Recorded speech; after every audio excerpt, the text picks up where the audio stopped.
ನಮಸ್ತೆ. ನಾನು ಡಾಕ್ಟರ್ ನಂದಿನಿ. ನಾನು ಲಾಸ್ಟ್ ವೀಡಿಯೋದಲ್ಲಿ ಹೇಳಿದ್ದೆ ಏನೇನು ಟೆಸ್ಟ್ಗಳು ಬೇಕು, ಅದರ ಹೆಸರುಗಳು, ಅದು ಯಾವಾಗ ಮಾಡ್ತದೆ ಅಂತ ಮಾಡಲಾಗುತ್ತದೆ ಅಂತ ಹೇಳಿದ್ದೆ.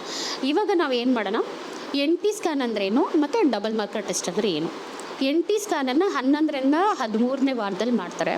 ಅದು ಮಗುವಿನ ಕುತ್ತಿಗೆ ಭಾಗದ್ದು ಒಂದು ಸ್ಕಿನ್ ಇರುತ್ತೆ, ಆ ಸ್ಕಿನ್ ಎಷ್ಟು ಥಿಕ್ನೆಸ್ ಇರುತ್ತೆ ಅನ್ನೋದನ್ನು ಮೆನ್ಷನ್ ಮಾಡ್ತಾರೆ, ಮೆಷರ್ ಮಾಡ್ತಾರೆ NT ಸ್ಕ್ಯಾನಲ್ಲಿ. ಅದನ್ನು ನಾವು ನ್ಯೂಕಲ್ ಫೋಲ್ಡ್ ಥಿಕ್ನೆಸ್ ಅಂತ ಹೇಳ್ತೀವಿ, ಅಥವಾ ನ್ಯೂಕಲ್ ಟ್ರಾನ್ಸ್ಲೂಸೆನ್ಸಿ ಅಂತ ಹೇಳ್ತೀವಿ. ಆ ಥಿಕ್ನೆಸ್ ಏನಾದ್ರು ಜಾಸ್ತಿ ಇದ್ದರೆ ಆವಾಗ ಒಂದು ಕ್ಲೂ ಸಿಗುತ್ತೆ, ಓಕೆ ಮಗುವಿನಲ್ಲಿ ಏನಾದ್ರು ಪ್ರಾಬ್ಲಮ್ ಇದೆ ಅನ್ನೋ ಗೊತ್ತಾಗುತ್ತೆ. ಒಂದು ಎರಡನೇದು ನೇಸಲ್ ಬೋನ್ ಅಂತ ಹೇಳ್ತೀವಿ, ಅಂದರೆ ಮೂಗಿಂದು ಒಂದು ಮೂಳೆ ಇರುತ್ತೆ, ಅದ್ರದ್ದು ಮೆಷರ್ಮೆಂಟ್ ಮಾಡ್ತೀವಿ. ಅದು ಏನಂದರೆ ಅದು ಚೆನ್ನಾಗಿ ಬೆಳವಣಿಗೆ ಆಗಿರಲೇಬೇಕು, ಮತ್ತದು ಇದೆ ಅಥವಾ ಇಲ್ಲ.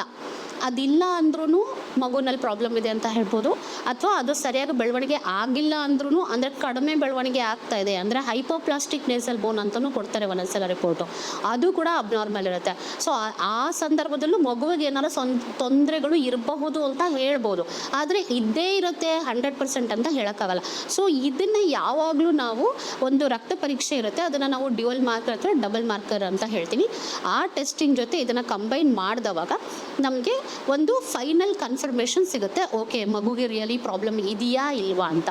ಸೊ ಇದನ್ನು ನಾವು ಡ್ಯುಯಲ್ ಮಾರ್ಕರ್ ಅಥವಾ ಡಬಲ್ ಸ್ಕ್ರೀನಿಂಗ್ ಅಂತ ಹೇಳ್ತೀವಿ. ಇದನ್ನು ಯೂಶಲಿ 11ರಿಂದ 13ನೇ ವಾರದಲ್ಲಿ ಮಾಡಲಾಗುತ್ತದೆ. ಇದ್ರ ಬಗ್ಗೆ ಇನ್ನೂ ಡೀಟೇಲ್ ಇನ್ಫಾರ್ಮೇಷನ್ ಬೇಕು ಅಂದರೆ ನಮ್ಮ ಹಾಸ್ಪಿಟಲ್ಲು ನಂದಿನಿ ಹಾಸ್ಪಿಟಲ್ ಅಥವಾ ನಂದಿನಿ ವುಮೆನ್ಸ್ ಕ್ಲಿನಿಕ್ಕಿಗೆ ಬಂದು ವಿಸಿಟ್ ಮಾಡಿ, ಅಥವಾ ಇದೇ ಟೆಸ್ಟ್ ನಿಮಗೆ ಇಲ್ಲಿ ಮಾಡಿಸ್ಕೊಳ್ಬೇಕು ಅಂದರೂ ಕೂಡ ನೀವು ಬಂದುಬಿಟ್ಟು ಇಲ್ಲಿ ವಿಸಿಟ್ ಮಾಡ್ಬೋದು. ಈ ಫೆಸಿಲಿಟಿ ನಮ್ಮ ಹತ್ರನೂ ಅವೈಲೇಬಲ್ ಇದೆ. ಅಥವಾ ಇದ್ರ ಬಗ್ಗೆ ಇನ್ನೂ ಏನಾದ್ರು ಡೀಟೇಲ್ಡ್ ಇನ್ಫಾರ್ಮೇಷನ್ ಬೇಕು ಅಂದರೆ ನೀವು ಡೆಫಿನೆಟ್ಲಿ ಕಮೆಂಟ್ ಕೂಡ ಮಾಡ್ಬೋದು, ನಾನು ಉತ್ತರ ಕೊಡ್ತೀನಿ. Thank you.